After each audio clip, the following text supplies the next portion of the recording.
সম্মানিত দিনী ভাই বোন, বলছিলাম অন্তরাল আট থেকে যদি নারীদের সাথে কথা বলেন তাহলে আপনার অন্তর পবিত্র থাকবে। এইটা বলতে গিয়ে একটা কথা বলি।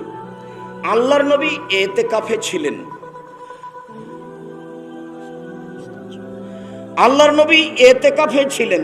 তখন তার স্ত্রী সাফিয়া রাদিয়াল্লাহু তাআলা আনহা আল্লাহ রাসূলের কাছে আসলেন একটু দেখাশোনা করার জন্য, পরামর্শের জন্য। তো সাফিয়া তখন তার স্বামীর সাথে কথা বললেন। এবার সাফিয়া রাদিয়াল্লাহু তাআলা আনহা উঠে চলে যাচ্ছেন বাড়ির দিকে। তো আল্লাহ রাসূলও সাথে সাথে স্ত্রীর সাথে সাথে মসজিদের বাহির দরজার দিকে এগিয়ে গেলেন। দুইজন মানুষ চোখে পড়ল। চট করে আল্লাহ রাসূল বলছেন, এই শোনো, ইনি আমার স্ত্রী। তখন সাহাবী দুজন বলছেন, সুবহানাল্লাহ, আপনি এই কথা বললেন কেন? আপনি কি মনে করছেন যে আমরা মনে করব এই মহিলাটা বা কে? এই মহিলা কেন রাসূলের কাছে আসলো? খারাপ সম্পর্ক নাকি? এইটা কি আমরা মনে করব? সুবহানাল্লাহ, আপনি এটা মনে করলেন কেন? তখন আল্লাহ রাসূল বলছেন, শোনো, শয়তান যেন তোমাদের অন্তরে চলতে না পারে, এটা আমি বন্ধ করে দিলাম। আমি যদি না বলে দিতাম যে এটা আমার স্ত্রী, তাহলে তোমরা বাড়ির দিকে হাঁটতে আর বলতে, এটা যে কে, মহিলাটা যে কে, এইভাবে একাই মহিলা আসলো কেন, রাসূলের সাথে তার কি সম্পর্ক? এই শয়তান তোমাদেরকে বোকা বানিয়ে দিত। শয়তান যেন বোকা বানাতে না পারে, সেই জন্য আমি বলে দিলাম এটা আমার স্ত্রী সাফিয়া। শয়তানকে সুযোগ দিলে ঈমান আমান হারিয়ে যাবে, এই কথাই ঠিক। শয়তান ভিতরে চলতে পারে। শয়তানকে যখন আল্লাহ বললেন সরে যা, তুই হচ্ছি রাজিম, বিতাড়িত হয়, এখান থেকে চলে যা, তখন শয়তান বলছে চলে যাব বটে, কয়েকটা সুযোগ দিতে হবে। এক, কিয়ামত পর্যন্ত বাঁচতে চাই, কোনোদিন যেন মরণ না হয়, ইবলিস বলছে। আল্লাহ বলেন আচ্ছা ঠিক আছে।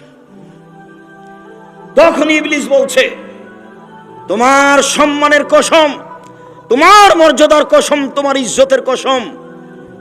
ইবলিস বলছে আমি আদম সন্তানকে জাহান্নামে নিয়ে গিয়েই ছাড়ব, আমি ওকে ভ্রান্ত করেই ছাড়ব। আমি কেন একাই জাহান্নামে চলে যাব? আপনার রহমত থেকে চলে গেলাম, আমি একাই চলে যাব? আদমের ছেলে মেয়েকে জাহান্নামে নিয়েই যাব, ওদের ভ্রান্ত করেই ছাড়ব। তখন আল্লাহ বলছেন, ইবলিস শোনো, আমার মর্যাদার কসম, আমার ইজ্জতের কসম, আমার সম্মানের কসম, মনে রেখো ইবলিস, আদম সন্তান যতবার ক্ষমা চাইবে আমি ততবার মাফ করে দিব। আদম সন্তান যতবার ক্ষমা চাইবে ততবার আমি মাফ করে দিব। আনাস রাদিয়াল্লাহু তাআলা আনহু বলেন, রাসূল সাল্লাল্লাহু আলাইহি ওয়াসাল্লাম বলেছেন, ইয়া ইবনে আদম, আদমের ছেলে মেয়ে শোনো, লাউ বালাগাত যুনুবুকা আনানাস সামায়ে, তোমার পাপ বেশি হতে হতে যদি আকাশে লেগে যায়, ফাস্তাগফিরতানি, এরপরে যদি তুমি আমার কাছে ক্ষমা চাও, গাফারতু লাকা ওয়া লা উবালি, আমি তোমাকে ক্ষমা করে দিব, আমি পরোয়া করি না তুমি কত বড় পাপী। আদম সন্তান শোনো, আমি পরোয়া করি না তুমি কত বড় পাপী। আদম সন্তান শোনো, আমি পরোয়া করি না তুমি কত বড় পাপী। তুমি আমার কাছে ক্ষমা চাইলে আমি ক্ষমা করে দিব। সম্মানিত দিনী ভাই বোন, এই ছেলে যারা কাজ করছে তাদের কাজ করতে দাও, তুমি মুখ খুলো না। আর আশেপাশ থেকে কোনো বাচ্চা ছেলেকে উঠতে দিবেন না। খুব শক্ত হয়ে খেয়াল করে বসে থাকবেন, কোনো সময় কথাকে অবমাননা করার চেষ্টা করবেন না। আমি আপনার জন্য এসেছি। বিচারের মাঠে আল্লাহ তাআলা উপস্থিত হবেন আমাদের সামনে। পুরুষ নারী, হিন্দু মুসলমান বৌদ্ধ খ্রিস্টান সব থাকবে। আল্লাহ তাআলা আমাদের সামনে এসে বলবেন, ইয়া ইবনে আদম, লা আতাইতানি বিকুরাবিলার যে খাতায়া সুম্মা লাকিতানি লা তুশরিক বি শাইআ লা আতাইতুকা বিকুরাবিহা মাগফিরা। আদম সন্তান শুনে রেখো, আজ বিচারের মাঠে উপস্থিত হয়েছো, যেই পরিমাণ পাপ নিয়ে উপস্থিত হয়েছো সেই পরিমাণ আমি ক্ষমা নিয়ে উপস্থিত হয়েছি। তোমার যেই পরিমাণ পাপ আমার সেই পরিমাণ ক্ষমা, তোমার যেই পরিমাণ পাপ আমার সেই পরিমাণ ক্ষমা। তোমার পাপ যত আমার ক্ষমা তত, তোমার পাপ যত আমার ক্ষমা তত। যদি শিরক না করে থাকো, শিরক ব্যতীত আমি সব পাপ ক্ষমা করে দেব। কাজেই ইবলিস আপনাকে ঠগিয়ে সফলতা অর্জন করতে পারবে না যদি আপনি আল্লাহকে বলতে পারেন। তাহলে আল্লাহর নবী বলছেন, কুল্লু বানি আদম খাত্তা, আদম সন্তানই পাপী, আদমের ছেলে মেয়ে পাপী। ও খায়রু খাত্তাইনাত তাওয়াবুন, সবচেয়ে ভালো পাপী ওই যে পাপ করার পরে আল্লাহকে বলে ভুল হয়েছে, মাফ করো, আস্তাগফিরুল্লাহ ওয়া আতুবু ইলাইহি বলে।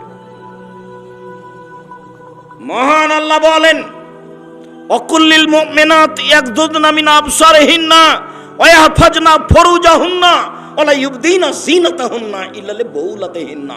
মুহাম্মদ সাল্লাল্লাহু আলাইহি সাল্লাম, আপনি পৃথিবীর মুমিন নারীদেরকে বলে দেন তারা যেন তাদের চক্ষুকে নিচু করে চলে। মহিলাদেরকে আল্লাহ পর্দা করে চলার জন্য বলছে। এই শোনো, কথা বলছো কেন? তোমাকেই তো বলছি।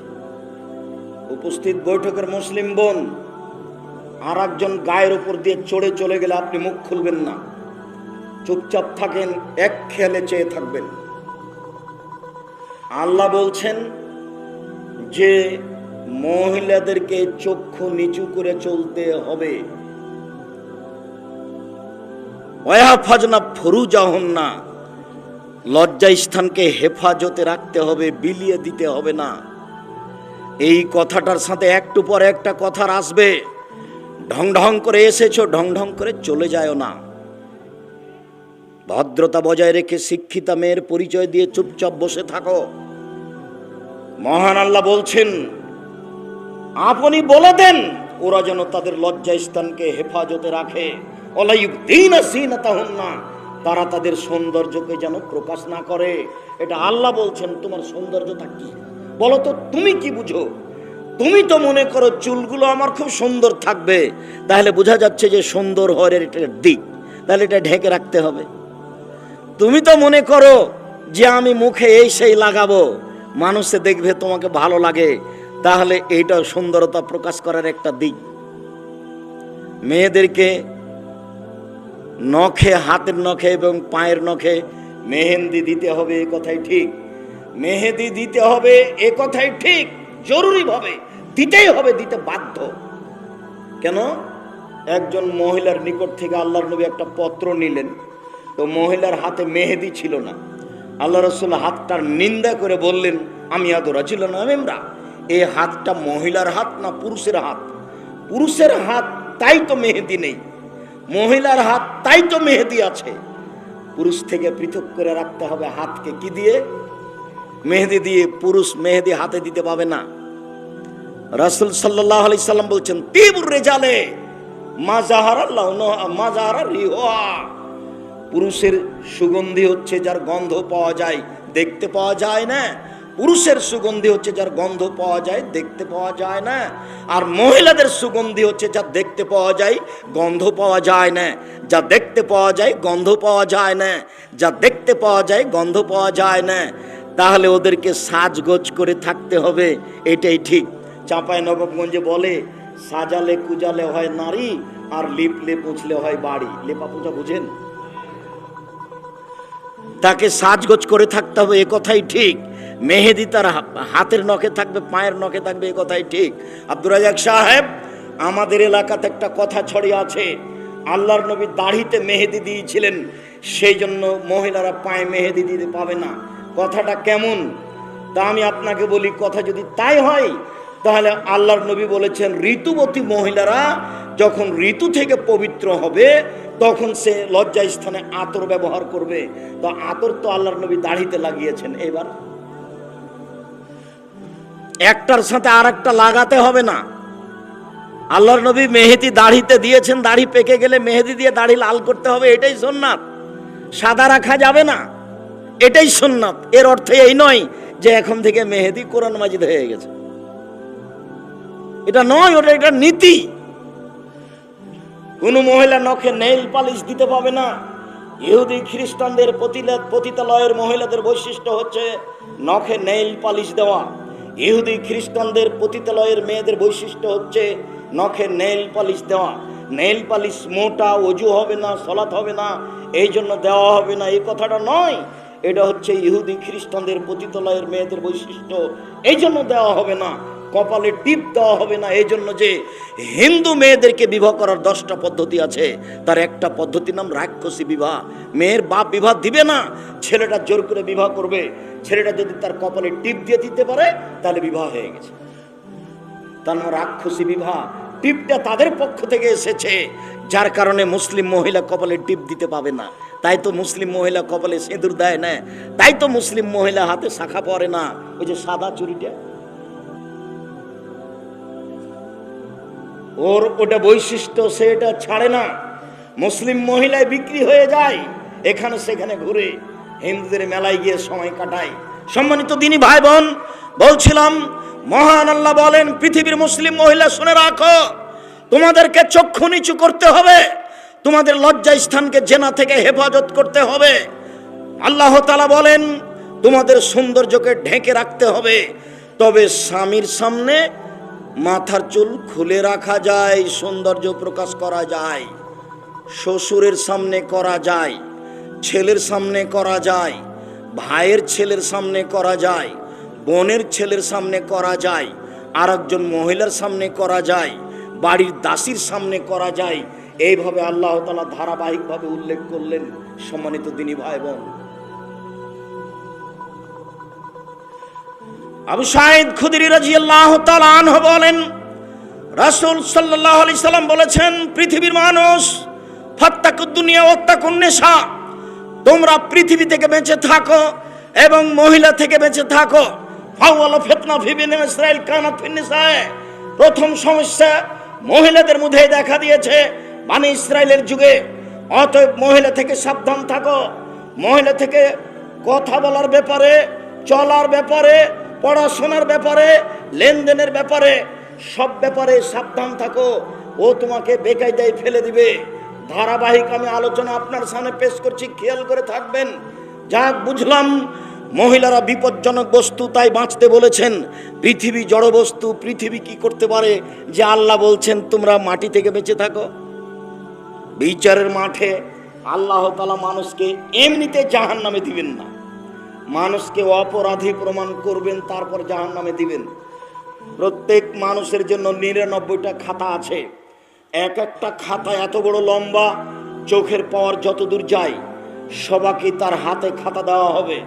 খাতা দিয়ে তাকে বলা হবে, পড়ো, ইকরা কেতাবা, তুমি তোমার নিজের খাতা পড়ো, কি লেখা আছে। আপনি আরবি জানলেও পড়তে পারবেন, আরবি না জানলেও পড়তে পারবেন। আপনি পড়বেন আর বলবেন, মালে হাদাল কিতাব, কি আশ্চর্য ধরনের খাতা, লা ইউগাদিরু সাগীরাতান ওয়ালা কাবীরা, জীবনের ছোট কথাও লেখা আছে, বড় কথাও লেখা আছে। আপনি নিজের পাপ নিজেই পড়বেন, ঢেকে রাখার কোনো পথ নেই। মাটি কথা বলবে। আল্লাহ তাআলা বলছেন, ইয়াউমাইযিন তুহাদ্দিসু আখবারাহা, যেদিন মাটি টপ টপ টপ টপ করে কথা বলবে। কোথায় বসে আপনি জেনা করেছেন, মাটি ছবি সহ ধরে রেখেছে। কখন ভাবির সাথে কথা বললেন, মাটি ছবি সহ ধরে রেখেছে। আজকে কার সাথে মোটরসাইকেলে কার পিছনে এসেছেন, কাকে নিয়ে এসেছেন, এই ছবি ধরে রেখেছে মাটি। বিচারের মাঠে আপনাকে দেখতে বলা হবে, বিচারের মাঠে মাটি কথা বলবে। তখন আপনি অবাক হয়ে যাবেন, এ আবার কেমন কথা। মোবাইলের মুখ নাই, তবু মোবাইল কথা বলতে পারে। মানুষের তৈরি যন্ত্র মুখ ছাড়াই কথা বলতে পারে। সর্বশক্তিমান আল্লাহ, ইন্নাকা আলা কুল্লি শাইইন কাদির, তুমি সবকিছু করতে পারো এমন সত্তা, ক্ষমতাধর আল্লাহ এই মাটিকে একটা উন্নত মানের যন্ত্র করতে পারেন না? মাটি খুব অত্যাধুনিক আধুনিক যন্ত্র। আপনার ছবি সহ আপনার কর্ম ধরে রেখেছে। বিচারের মাঠে বলে আপনাকে অপরাধী প্রমাণ করে জাহান্নামে দেওয়া হবে। আপনার সব অপরাধকে টিভির পর্দার মতো দেখানো হবে। মহান আল্লাহ বলছেন, মিসকালা যারাতিন খায়রান ইয়ারা, মিসকালা যারাতিন শাররান ইয়ারা। কেউ যদি বিন্দুমাত্র পাপ করে থাকে সে দেখতে পাবে, কেউ যদি বিন্দুমাত্র নেকি করে থাকে সে দেখতে পাবে। আবু সাঈদ খুদরি রাদিয়াল্লাহু তাআলা আনহু বলেন, রাসূল সাল্লাল্লাহু আলাইহি সাল্লাম বলেছেন, যেদিন মানুষ তার প্রতিপালকের সাথে কথা বলবে সামনাসামনি, মুখামুখি, লাইসা বাইনাহু বাইনাহু তারজুমান, আল্লাহ এবং ব্যক্তির মাঝে কোনো দোভাষী থাকবে না, কোনো অন্তরাল থাকবে না। আপনার এবং আল্লাহর মাঝে কোনো দোভাষী অন্তরাল থাকবে না। সামনাসামনি কথা হবে। আপনাকে আল্লাহ তাআলা 5টা বিষয়ে জিজ্ঞাসা করবেন। যখন জিজ্ঞাসা শুরু হবে তখন আপনি ডান দিকে লক্ষ্য করবেন। আল্লাহ রাসূল বলছেন ফায়ানজুর আইমানা মিনহু, সে তার ডান দিকে লক্ষ্য করবে। ফায়ারা মা কাদ্দামা মিন আমালিহি, জীবনের সব কর্ম ডান দিকে দেখতে পাবে। ওই যে সেদিনের কর্ম, ওই যে সুদ ঘুষ, ওই যে জেনা, সব দেখতে পাবেন, একবারে চলে আসছে আপনার সামনে।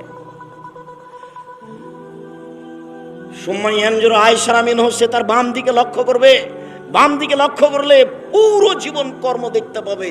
যা দেখলো ডানে তা দেখবে বামে, যা দেখলো ডানে তা দেখবে বামে। এবার সামনের দিকে দেখলে জাহান্নাম দেখতে পাবে। এইটা অবস্থা বিচারের মাঠের। এই কথা মুহাম্মদ সাল্লাল্লাহু আলাইহি ওয়াসাল্লাম বলেন, হাদিস বুখারী মুসলিম।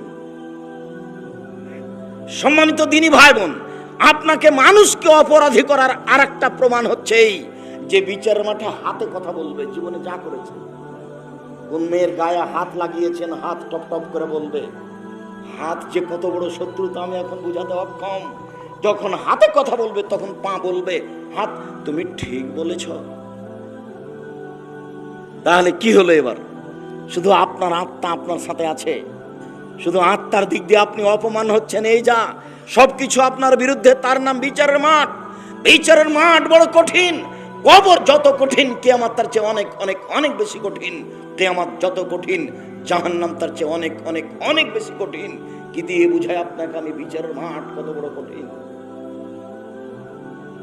রাসূল সাল্লাল্লাহু আলাইহি সাল্লাম বলেন, পৃথিবীর মানুষ ফাত্তাকু দুনিয়া ওয়াত্তাকুন নিসা, তোমরা দুনিয়া থেকে বেঁচে থাকো, তোমরা মহিলা থেকে বেঁচে থাকো। উসামা বিন যায়েদ রাদিয়াল্লাহু তাআলা আনহু বলেন, রাসূল সাল্লাল্লাহু আলাইহি সাল্লাম বলেছেন, মা তারাকতু বাদি ফিতনাতান আযারাল রিজালে মিনান নিসায়ে। মুহাম্মদ সাল্লাল্লাহু আলাইহি সাল্লাম বলেন, আমার জীবনে আমি ছাড়িনি কোনো বস্তু পৃথিবীতে যেটা পুরুষের জন্য বেশি বিপজ্জনক হতে পারে নারীদের চেয়ে। আমার জীবনে আমি ছাড়িনি কোনো বস্তু যেটা পুরুষের জন্য বেশি বিপজ্জনক হতে পারে নারীদের চেয়ে। আমি ছাড়িনি কোনো বস্তু যেটা পুরুষের জন্য বিপজ্জনক হতে পারে নারীদের চেয়ে। নারী হচ্ছে পুরুষের জন্য সবচেয়ে বিপজ্জনক বস্তু। এই কথা মুহাম্মদ সাল্লাল্লাহু আলাইহি সাল্লাম বলেন, হাদিস বুখারী মুসলিম।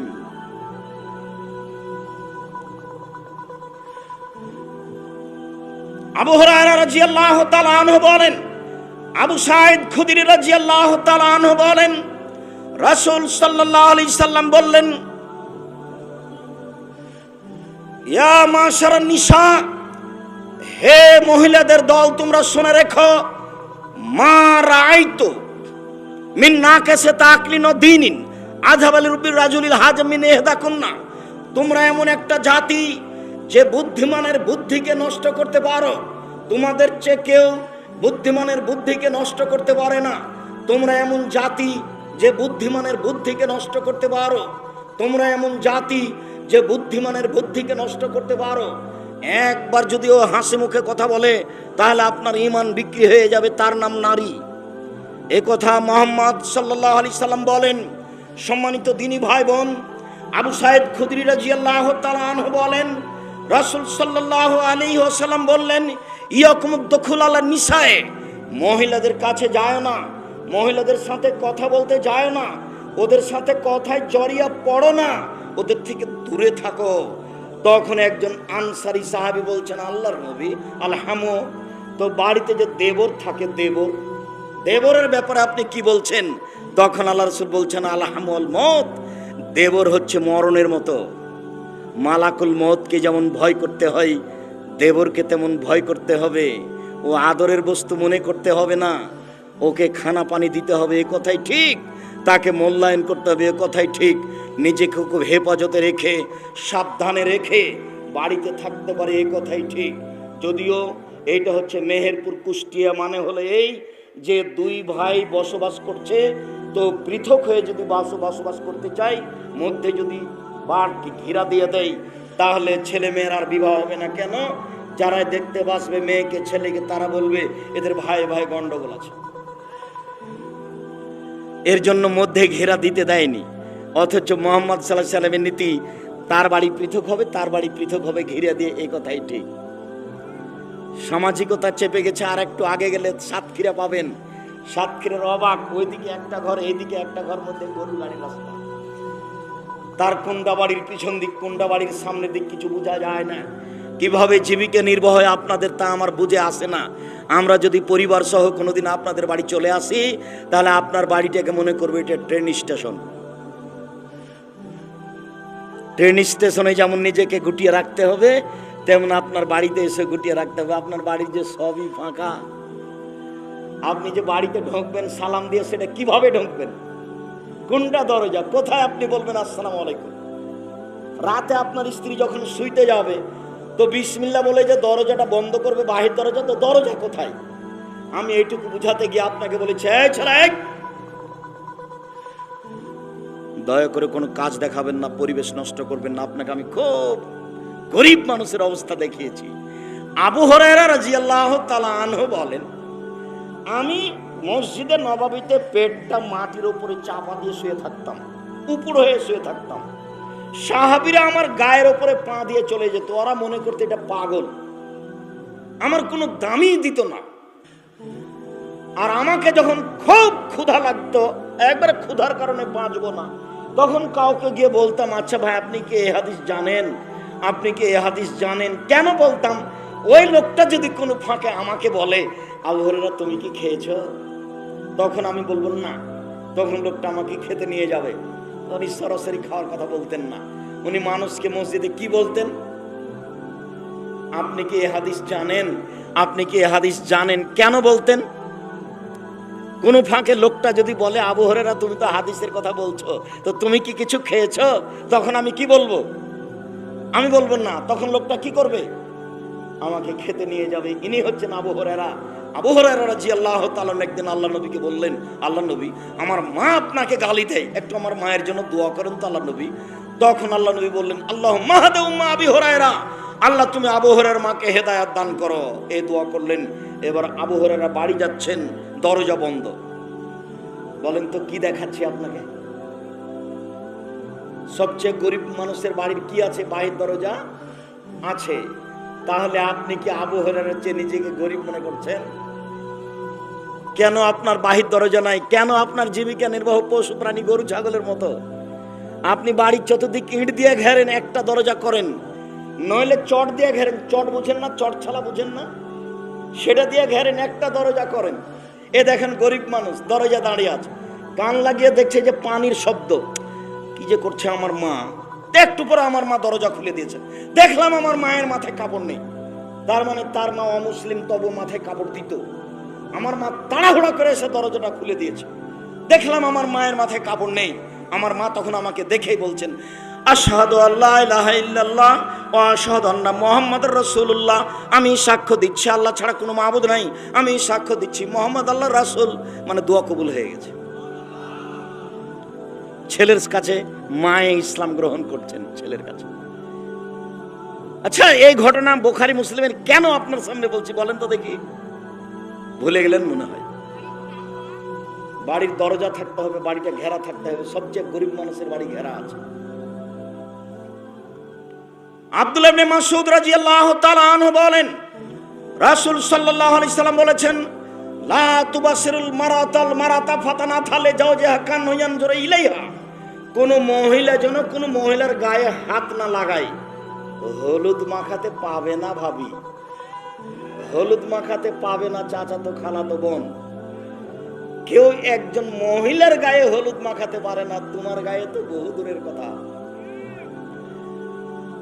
এইভাবে গীত গাওয়া হারাম। রাজশাহী চাঁপাইনবাবগঞ্জের কোন বিভার কোন অংশে একটা অংশ জায়েজ নাই, সবই হারাম।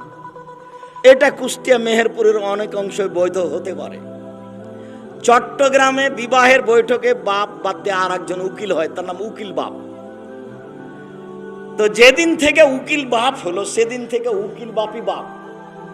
ওই মেয়ের বাড়ি বেড়াতে যায়, ও তার বাপের বাড়ি বেড়াতে, সে আজ থেকে বাপ। অবাক ধর্ম। আর মেহেরপুর, কুষ্টিয়া, ঝিনাইদহ, সাতক্ষীরা, খুলনা, বাগেরহাট এসব ডিস্ট্রিক্টে উকিল বাপ হয়, তবে সেদিন থেকে উকিল বাপ হয়ে গেছে এই কথা না। উকিল বাপ নাজায়েজ। বাপ যদি বেঁচে থাকে দাদা উকিল হতে পাবে না? বুঝাতে পারিনি? বাপ যদি বেঁচে থাকেন তাহলে বড় ভাই উকিল হতে পাবে না। খুতবা পড়ার পরে মেয়ের বাপকে বলতে হবে, আমার মেয়ে খালেদা এত টাকা নগদ, এত টাকা বাকিতে তোমার সাথে বিবাহ বন্ধনে আবদ্ধ হতে রাজি, তুমি তাকে স্ত্রী হিসেবে কবুল করো। বাপে বলবেন, তখন বর জামাইটা বলবে কবুল করলাম, তার নাম বিবাহ। মেয়ের কাছে বিবাহ পড়াতে হবে না, মেয়ের কাছে বিবাহ পড়ানো হারাম। চাঁপাই নবাবগঞ্জে মেয়ের কাছে গিয়ে বলে, অমুক নিবাসী অমুক তোমাকে বিবাহ করতে এসেছে, এত টাকা সত্ত্বে তুমি মোহর হিসাবে কবুল করে তাকে স্বামী সত্ত্বে কবুল করো। তখন মেয়েটা বলে কাবিল তো কবুল করলাম। তখন আশেপাশে যারা থাকে তারাকে ওই লোকটা বলে, এই তোমরা শুনেছ? জি হ্যাঁ শুনেছি। তবে চাঁপাই নবাবগঞ্জ রাজশাহীতে এসে পুরুষের কাছে বরের কাছে সবাই বসে পড়ে। রংপুর, দিনাজপুর, লালমোহট, নীলফামারী, কুড়িগ্রাম, পঞ্চগড়, ঠাকুরগাঁ, গাইবান্ধা এইসব জায়গাতে ওরা ভেতর থেকে এসে বসতে পাবে না, ওরা বরের পাশে এসে দাঁড়িয়ে থাকবে। সবাই যারা বসে আছে তারা বলবে, এই তোমরা কে? তখন ওরা বলবে আমরা এ বিবাহের উকিল। এরা বলবে কবুল করেছে, তখনও বলবে যে ওরা বলবে কবুল করেছে। তোমরা শুনেছ? জি হ্যাঁ শুনেছি। তাহলে বসো। মনে হচ্ছে পাগলামি কারবার, হিন্দুদের বিবাহ, কলা গাছের চতুর্দিকে ঘুরে বিবাহ লেগেছে। অবাক কথা, হিন্দু মেয়েটা বলছে আমি এই মর্মে স্বীকৃতি দিচ্ছি যে তোমাকে উপার্জন করে খাওয়াইবো, তোমাকে বাড়িতে বসিয়া থাকিতে হইবে, তোমাকে কোনো কাজকর্ম করিতে হইবে না। তার নাম হিন্দু, তার নাম সাঁওতাল। আমাদের বিবাহ বৈঠকটা হারিয়ে গেছে ধর্ম থেকে। আব্দুল্লাহ ইবনে মাসউদ রাদিয়াল্লাহু তাআলা আনহু বলেন, রাসূল সাল্লাল্লাহু আলাইহি ওয়াসাল্লাম বলেছেন, পৃথিবীর মহিলারা তোমরা শুনে রাখো, আর একজনের গায়ে হাত লাগাতে পাবে না। কেন? ফাতানাথালে জাওজিহা কান্না ইয়ানজুরু ইলাইহা, যার গায়ে হাত লাগাবে তার হাতটা তার চেয়ে বেশি নরম হতে পারে। সাহাবীগণ বলছেন, আল্লাহর নবীর হাতে যখন আমরা হাত লাগিয়েছি তখন আল্লাহর নবীর হাতটা সবচেয়ে নরম, রেশমের চেয়ে নরম। হাদিস বুখারী মুসলিম। কি বললাম বলেন তো দেখি? সাহাবী যখন রাসূলের হাতের সাথে হাত লাগিয়েছে, মুসাফা করেছে, তখন হাতটা রাসূলের কেমন পেয়েছে? নরম, রেশমের চেয়ে নরম। আর তার শরীরের গন্ধটা আতরের চেয়ে বেশি গন্ধ, এ কথা সাহাবীগণ বলছেন। তো কোনো মহিলার গায়ে যদি হাত লাগায় তাহলে তার স্বামীর সামনে বলবে যে খালেদার হাতটা নরম, তখন তার স্বামী খালেদাকে অন্তরের চোখে দেখবে। অন্তরের চোখে আর একজন মহিলাকে দেখা নিষেধ, হাদিস বুখারী মুসলিম। তাহলে আপনার সিনেমা হলের ছবি কেমনে চলে? এই বোকা ছেলে, তোমার হাতে একটা বড় মোবাইল আছে, 24 ঘন্টা মোবাইলে ল্যাংটা মেয়ে আসছে, বলো তো তোমার ঈমান কেমনে থাকে?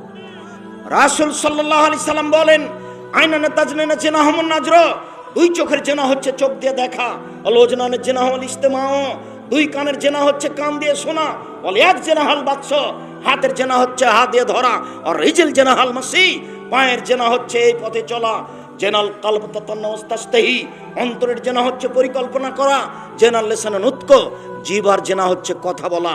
এগুলো সব জেনার মাধ্যম। মোবাইলের অপর নাম জাদু, মোবাইলের অপর নাম জেনা। তোমাকে বলে রাখছি, আজ থেকে তোমার মোবাইলে যেন কোনো মেয়ের নাম্বার না থাকে। আজ থেকে তুমি কোনো মেয়ের সাথে কথা বলো না। এইভাবে উঠো, আমার দিকে দেখো, এভাবে উঠো, আস্তাগফিরুল্লাহ ওয়া আতুবু ইলাইহি, তোমার কাছে আমি ক্ষমা ভিক্ষে চাই, তোমার কাছে ফিরে যেতে চাই, জিন্দেগি তার কখনো এই মেয়ের সাথে কথা বলিব না। এই মেয়ে তোমাকে বলছি, এই মেয়ে শোনো, তোমাকেই বলছি, তুমিও বলো আস্তাগফিরুল্লাহ ওয়া আতুবু ইলাইহি।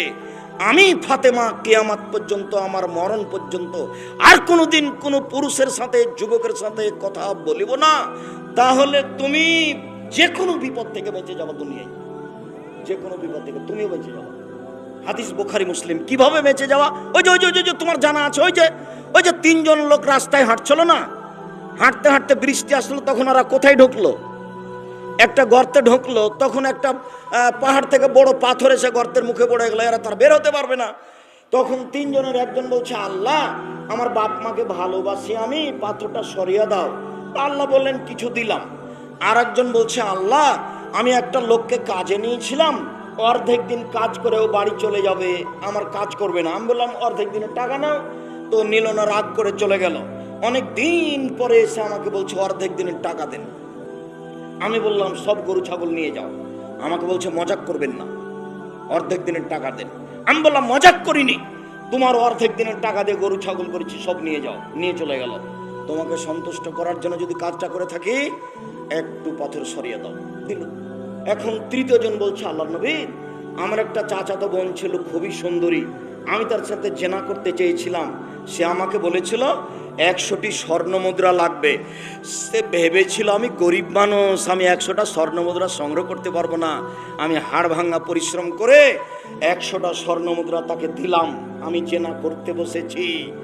যখন জেনা আরম্ভ করব তখন আমাকে বলছে, আব্দুল্লাহ ইত্তাকিল্লাহ, এ আল্লাহর বান্দা, আল্লাহকে ভয় কর রে, আমাকে অসতী প্রমাণ করিস না।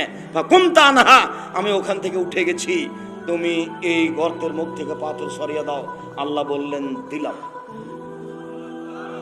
হাদিস তো বুখারী মুসলিম। তুমি যে কোনো বিপদ থেকে বেঁচে যাবে, যে কোনো বিপদ থেকে। তুমি আর একটা শোনো, আজ থেকে তুমি যদি এই মেয়ের সাথে কথা বলা বন্ধ করতে পারো, তাহলে 7 শ্রেণীর মানুষ বিচারের মাঠে বিশেষ জায়গা তাহলে থাকবে, তার মধ্যে তুমিও আছো। তুমি আর একটা শুনে রাখো, উপস্থিত বৈঠকের মুসলিম বোন একটু শুনে রাখেন, ধৈর্যের পরিচয় দিবেন। অনেক কষ্ট করে এসেছেন দূর থেকে গাড়ি ঘোড়ায়, একটু বসে থাকুন। আপনার কাছাকাছি আসছি, আপনাকে আমি কষ্ট দিতে চাইনি, আপনার জন্য অনেক ভালো কথা আছে, একটু অপেক্ষা করুন।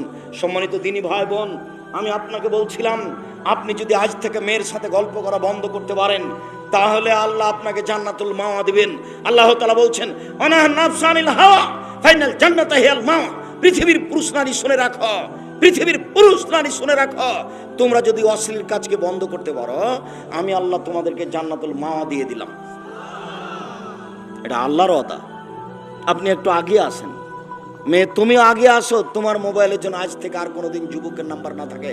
দেখো, আমার বক্তব্যের সাথে মুনাফিকি করো না। দেখো, তুমি আমার বক্তব্যের সাথে মুনাফিকি করো না। বক্তব্যের সাথে মুনাফিকি করে সফল হতে পারবে না। তুমি এসেছো কোরআন হাদিস শোনার জন্য, আমিও চাচ্ছি তোমাকে শোনাতে। তুমি ভদ্রতা বজায় রেখো। শোনো, আবু সাঈদ খুদরি রাদিয়াল্লাহু তাআলা আনহু বলেন, রাসূল সাল্লাল্লাহু আলাইহি ওয়াসাল্লাম বলেছেন, আল মারাতু আওরাতুন, মহিলারা হচ্ছে ঢেকে রাখা বস্তু। ফাইজা খারাজাত, ও যখন বাড়ি থেকে বের হয়, ইস্তাসরাফাহা শয়তান, শয়তান তখন তাকে ভুল পথে নিয়ে যায়। তুমি একবার এইদিকে হাঁটো, একবার ওইদিকে হাঁটো, একবার হাতে মা চুলে হাত দাও, একবার ভাঁজ করে কথা বলে, দেখেন না কেমন কেমন করে। একবার রাস্তার এইদিকে যায়, একবার ওইদিকে যায়, একবার ভাঁজ করে কথা বলে, একবার চুলে হাত দেয়, একবার গায়ে হাত দেয়, কেমন করে ঢং করে কথা বলে, কেন জানি কেমন কেমন করে। শয়তান ধরেছে তাকে। এ কথা আল্লাহর নবী বলছেন।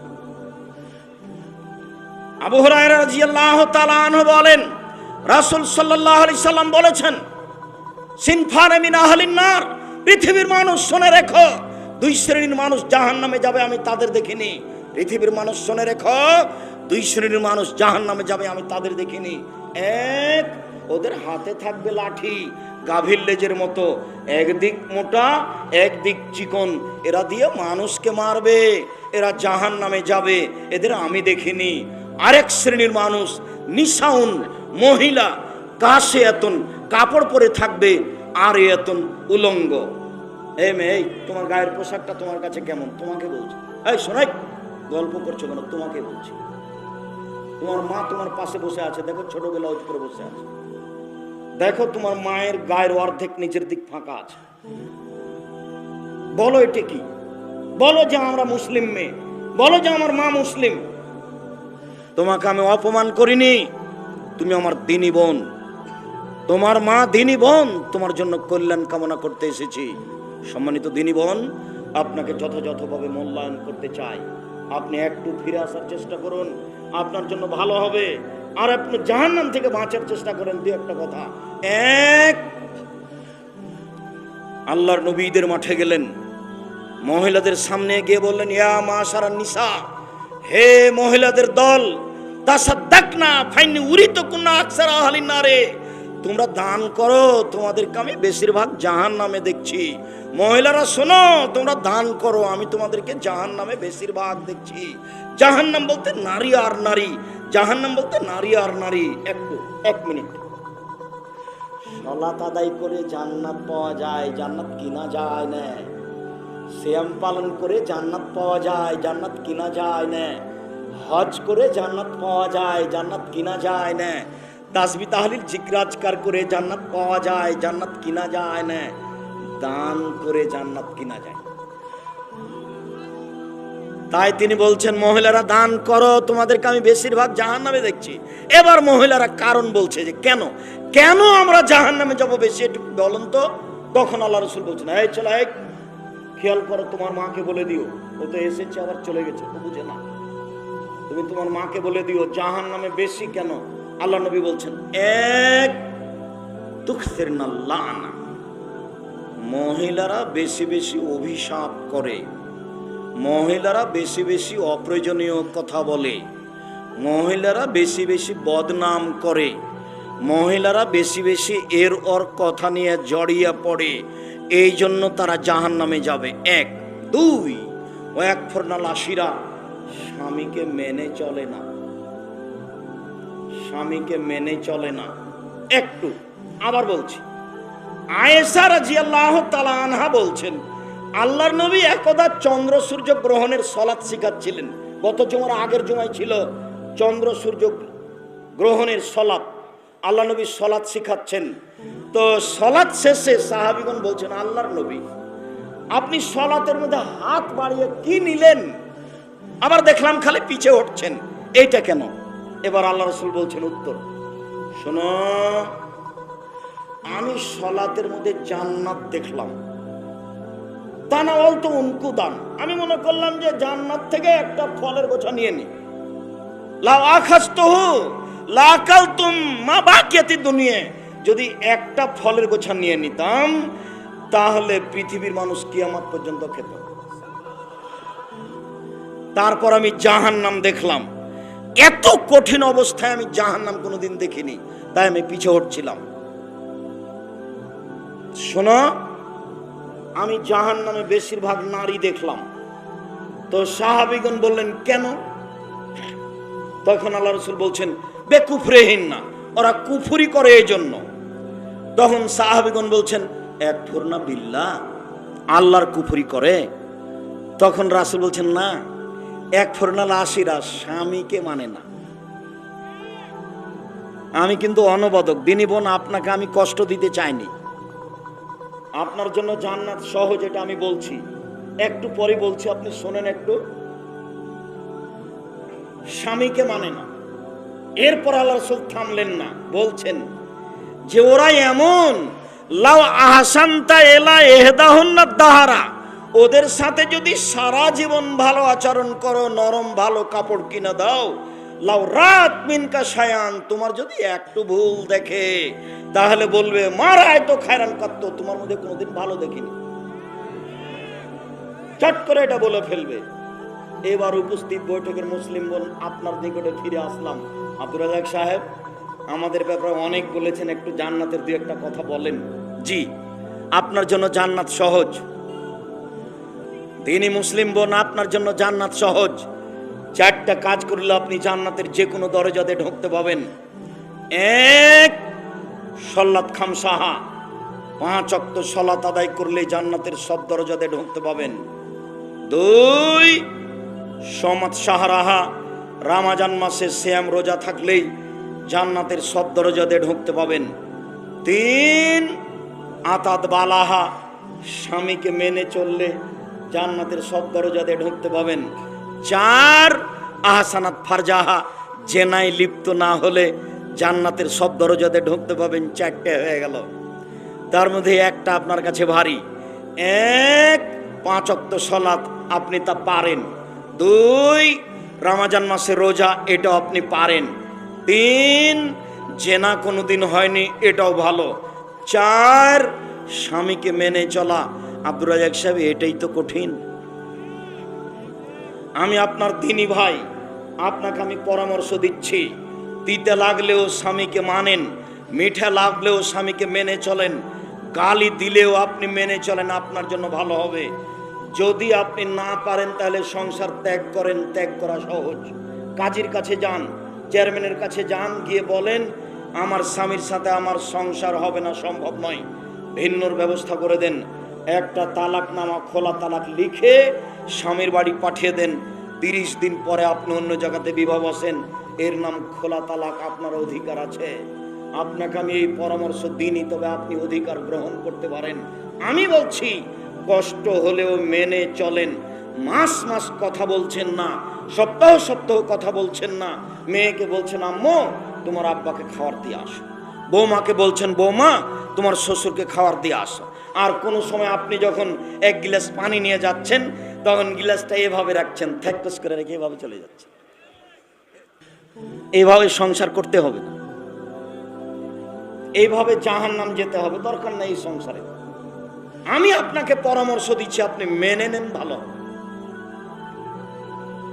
সম্মানিত দ্বীনি বোন, রাসূল সাল্লাল্লাহু আলাইহি ওয়াসাল্লাম বলেন আদ-দুনিয়া কুল্লুহা মাতা ওয়া খায়রু মাতা'id দুনিয়াল মারাতু সালেহা। সারা পৃথিবীর সম্পদ, সবচেয়ে উত্তম সম্পদ হচ্ছে নারী। এই ভাষা রাসূল সাল্লাল্লাহু আলাইহি ওয়াসাল্লাম শুধু নারীদের জন্য বলেছেন, কোন পুরুষের জন্য বলেননি। এক মিনিট এইদিকে দেখেন, মানালা জারিয়াতাই নেই। কেউ যদি দুইটা মেয়ের লালন পালন করে হুয়া আনা ফিল জান্নাতে হাকাজা, সেই ব্যক্তি আর আমি জান্নাতে এভাবে থাকবো। তখন আঙ্গুল দুটিকে তিনি জমা করে দেখালেন। পৃথিবীর মানুষ শুনে রাখো, কেউ যদি দুইটি মেয়ের লালন পালন করে তাহলে সে ব্যক্তি আর আমি জান্নাতে এইভাবে থাকবো। তো তার যা 7টা মেয়ে তার জান্নাতে চলেই গেছে, মরেনি সেই জন্য। 3টা মেয়ে যার জান্নাতে চলে গেছে, মরেনি সেই জন্য।